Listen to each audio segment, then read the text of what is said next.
Hey everyone, excited to be back for this week's edition of Frequently Asked Questions for Commercial Real Estate. In today's video, what I want to do is talk about a strategy that I like to employ with my commercial investment property.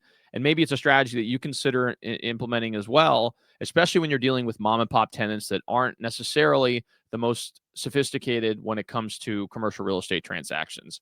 Now, before we dive into this video, I'd greatly appreciate it if you can like and subscribe to this channel. It really does help with the YouTube algorithm and ensures more and more people can hear this message and learn about the many facets of commercial real estate. So now you've done that, go ahead and like and subscribe below. Let's go ahead and dive into this episode.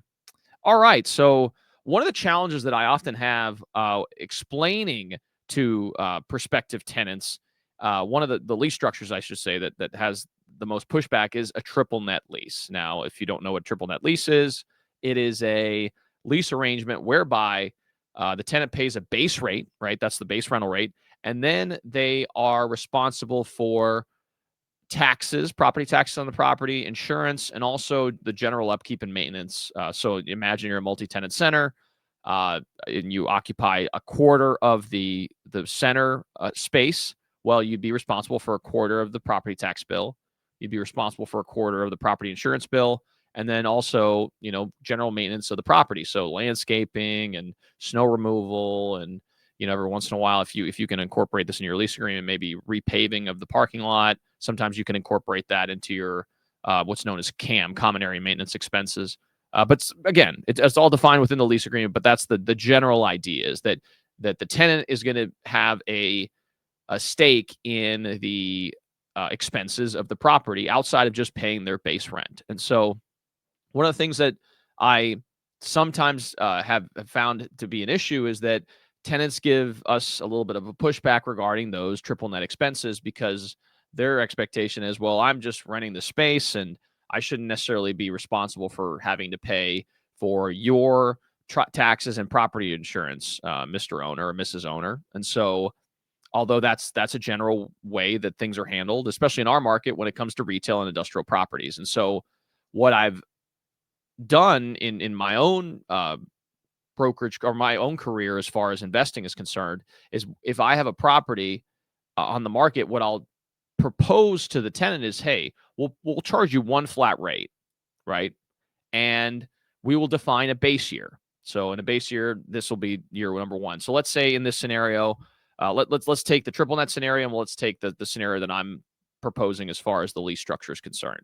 So in a triple net setting, let's say that there's a space that you're asking $2,000 a month for a triple net, and the triple net expenses are $500 a month. So the way that it would typically work is that you would write in within the lease that the base rental rate is $2,000 a month, and then you're going to collect as a landlord $500 extra dollars a month to cover those operating expenses. That's how it's going to show up in the lease agreement. Well, what I've done in some of my properties is that I will say, well, your base rate or your rental rate is $2,500 a month. So that incorporates that triple net expense of $500 a month. And then we'll define a base year. So what we'll say is that you're not going to be responsible for any overage and expenses in year one.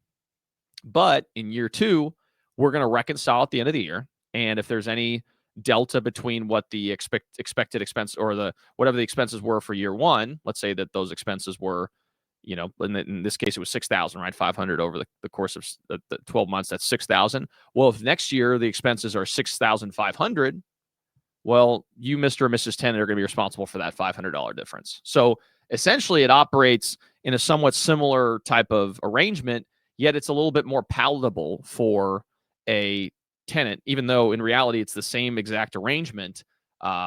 So again, I've found success structuring lease agreements whereby that's the way that it's presented in the lease agreement versus the operating expenses being separate line item that is collected on a monthly basis. And so, whether it's almost what is it called, a half dozen in one hand and six in the other, right? It's almost the same as far as the monetary involvement.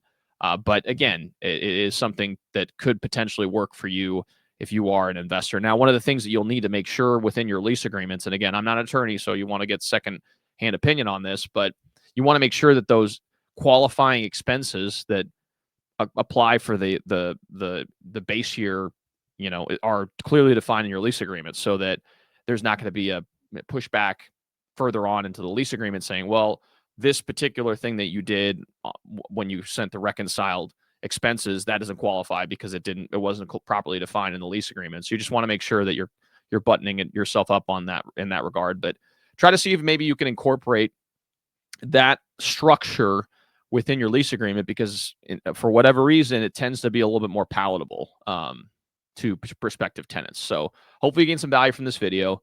Again, if you're looking to buy, sell, or lease commercial property here in Louisville, Kentucky, feel free to reach out to me at 502-536-7315, or you can reach me at Raphael at sumcg.com.